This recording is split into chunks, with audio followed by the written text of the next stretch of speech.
Eu vi uma entrevista tua, João, em que falavas, no Expansão, em que falavas o seguinte: o teatro sem políticas e sem mecenas é muito difícil de se autossustentar. Continuas a defender a mesma ideia? Continuo. Ainda não existem políticas, e se existem, estão na gavetas. Ou se não estão na gavetas, não sei onde é que elas estão, porque elas não são palpáveis, não refletem na nossa vida como artista, mano. Mas aqui tu achas que é o teatro ou é a cultura em geral? A cultura em geral. É a cultura em geral. Nem os músicos hoje também já dão pena, né? Tipo, não, se claro. fizermos um gostito, tipo, não, filha da puta, nós também vamos sofrer tipo nós, caralho. Não, claro, É um bocado, né? claramente que sim. Tu consegues perceber isso quando vem a doença, não é? Quando vem as enfermidades. Exatamente. Ok? Todo mundo pede ajuda. Estás a ver? Então, todo mundo. Ninguém é capaz de criar uma base sustentável, né? Não. Então, a falta dessa indústria acaba por nos afetar, dessas políticas, acaba por nos afetar a todos. Sem políticas não se cria indústrias, mano. Estás a ver? Então, no final do dia, ainda continuamos com os mesmos problemas do tempo do Adelino Caracol, do Beto Caçua, do Delon, do Mena Brandt. Ainda continuamos com os mesmos problemas. Isso não sei quando é que isso vai mudar. Eu sei, mas se eu disser depois perde a graça. Não, mas eu tenho fé. Fé é das coisas que mais me move a vida toda. É, né? Eu acredito muito, não é que as coisas um dia vão mudar. Eu posso não me beneficiar dessa mudança, se calhar. Sim. Mas se calhar a próxima que vem vai se beneficiar, porque o mal não pode durar para sempre. O erro não pode ser uma coisa que vai ficar para sempre. Não acredito nisso. Senão eu nem acreditaria em Deus. Estás a ver, mano? Eu estou a olhar para a cara do Tiago e eu estou a ver aí agora. Não. Sabes o que é que eu concordo contigo, claramente. Mas sabes o que é que eu penso? Que um gajo maldoso que a esta hora nos rouba está a concordar contigo. Não, mas tu tens razão. O mal não dura para sempre, mas está-nos fatigar. É incrível.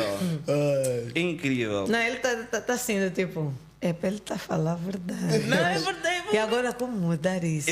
Mas já é tarde. Para a próxima, na tua vez, na próxima vez. Como disse o K2, né? Meu filho, a próxima.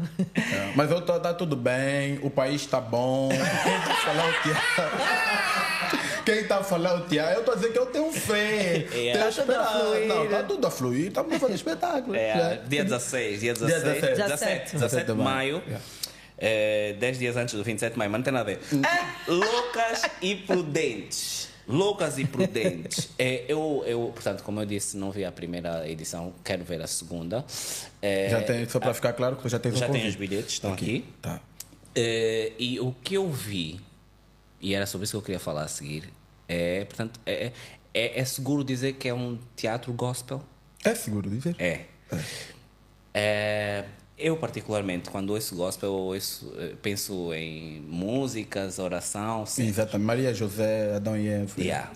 Mas eu vi ali... Aliás, nós estamos em Angola. Nós nunca vamos fazer uma coisa na linha, porque nós temos o nosso jeito. E eu vi ali pormenores que eu não sei se a igreja houve um padre. Como é que vocês tipo, ao fazerem tipo manifestações, tem que ter outra sessão, ao fazerem um teatro gospel, tem que ir alguém da igreja ver o mambo. Como é que isso funciona? Não. Nós temos liberdade para fazer a nossa arte, não é? Nós até que pedimos que as entidades vão para lá. Ok, fazem questão que eles estejam presentes. Exatamente, para poderem ver o trabalho que a gente tem estado a fazer, para que possam apoiar mais e mais o nosso trabalho. E na estreia foi a primeira vez que o nosso reverendo, não é, na qual eu mando um abraço, reverendo Francisco Domingos Sebastião, foi a uma sala de teatro. Calma.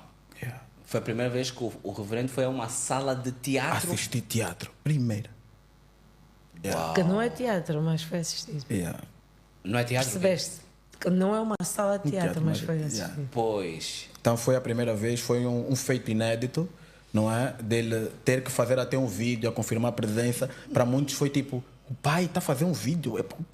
Porque é o pai, mano, é a entidade máxima da nossa igreja, estás a perceber? É o presidente das Assembleias de Deus Pentecostal a nível nacional, estás a ver? Então foi um feito muito grande para nós. Hoje em dia nós conseguimos sentar com o pai para falar sobre teatro. Ainda bem que foste mesmo nesse feito, porque o que me chocou, entre aspas, É o reverendo só agora ter tido acesso.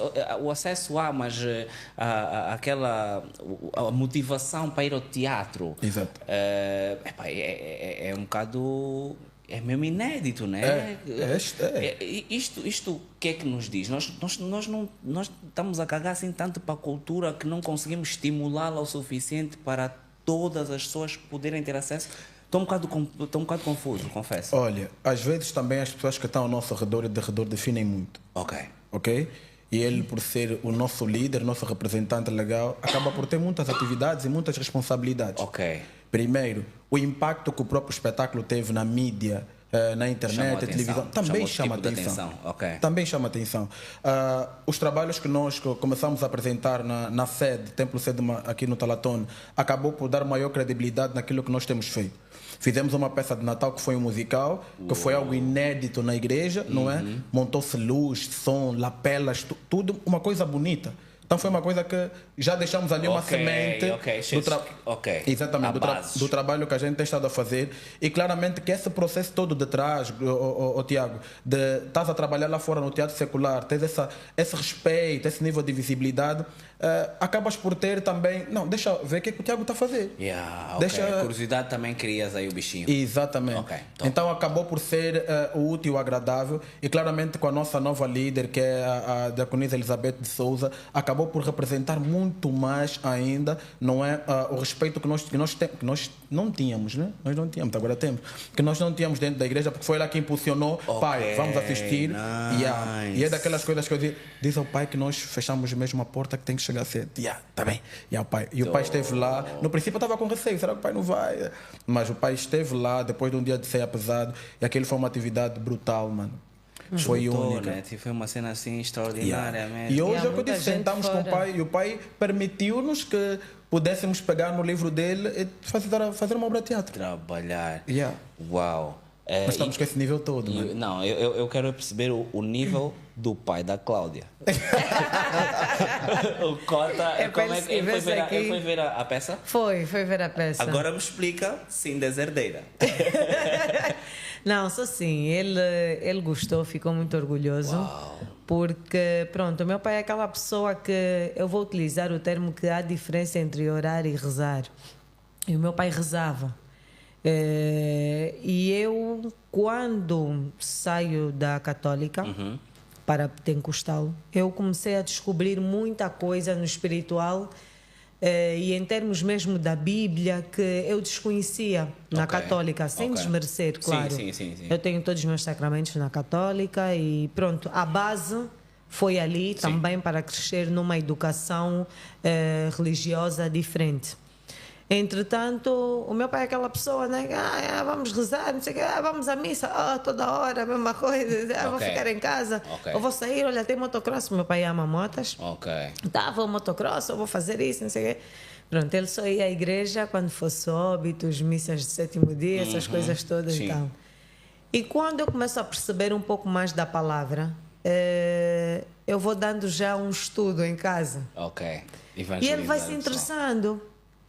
Depois o meu pai fica doente e eu vou fazendo orações pelo meu pai. E houve uma vez que eu disse, não, eu tenho que te ungir. E peguei no azeite, fiz uma oração, passei-lhe o azeite. E ele disse, Cláudia, a dor passou. Eu acho que ele começou a ver-me já como a deusa dele ou alguma coisa assim. Então, entretanto, a minha mãe vinha, vamos orar assim. Ele, deixa a Cláudia. A Cláudia entende, a Cláudia vai... Estás a brincar. A Cláudia entende. Só porque lhe deste um azeite. Imagina se fosse azeite e vinagre. Salada. Porra, nice. E aí ele dava já uma lição de moral aos meus irmãos. Vocês têm que ouvir a Cláudia. Vocês têm que ouvir. Então, a partir dali, meu pai começou a ir mais à igreja. Ele não desistiu da católica, obviamente. Mas começou. Quando ele disse, vou rezar, eu olho assim para ele. Não, ele diz, vou orar. E ele já está mais entregue. Então... Tê-los, nesse caso os meus pais, na sala foi muito gratificante. Eles gostaram muito. E o meu pai é aquela pessoa que, ele quando me vê a orar, ele diz, acho que foi domingo passado, Eu disse, vou só experimentar ir à igreja, porque eu não oro na igreja. Eu tenho um grupo de mulheres em que nós temos uma líder, é só um grupo mesmo de mulheres e nós oramos. Grupo de oração? Sim, um grupo de oração. Só mulheres. É... Lindo, né?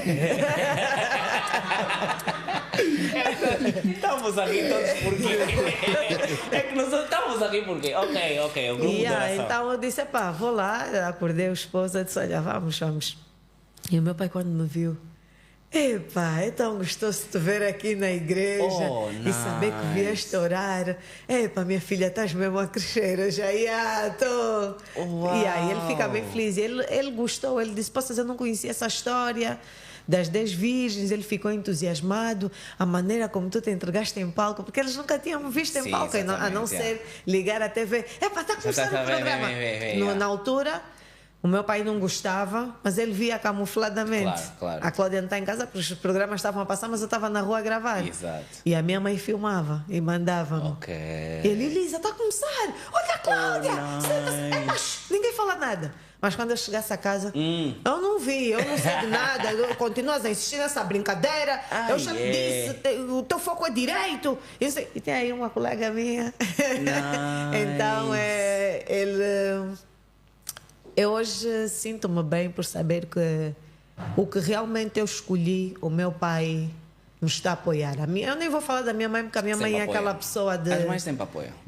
Nem sempre, né? Aquelas mães também, mas pronto, a minha mãe é aquela que... sei lá, eu não consigo descrever a minha mãe. Oh, nice. A pessoa diz isso, para ser o desejo do teu coração, vai. Né? Se tu queres, vai. Se der errado, deu, mas tentaste, é uma lição. E o meu pai, não. Eu imagino, não vai. Imagino a tua mãe do marimbondo. Meu filho, eu gosto mesmo, pronto.